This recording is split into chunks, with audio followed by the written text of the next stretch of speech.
قال رب أوزعني أن أشكر نعمتك التي أنعمت علي জোরে বলুন আল্লাহু আকবার।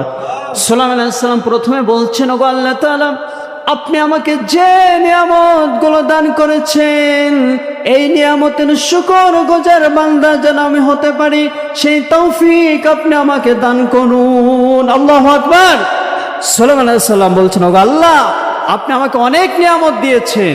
প্রথম নাম্বার আপনার কাছে আমার চাওয়া হলো, যে নিয়ামতগুলো আপনি আমাকে দিয়েছেন, এই নিয়ামতের শুকরিয়া যেন আমি করতে পারি। জোরে বলে আল্লাহু আকবার।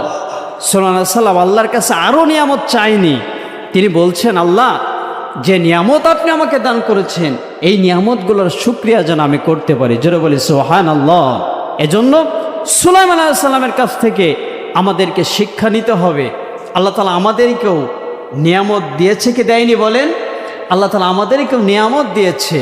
সুতরাং এই নিয়ামত পাওয়ার পরে আল্লাহর কাছে আমাদেরকে প্রার্থনা করতে হবে, চাইতে হবে, বলতে হবে, আল্লাহ, যে নিয়ামতগুলো আপনি আমাকে দিয়েছেন, এই নিয়ামতের শুকরিয়া যেন আমরা আদায় করতে পারি। জোরে বলি সুবহানাল্লাহ।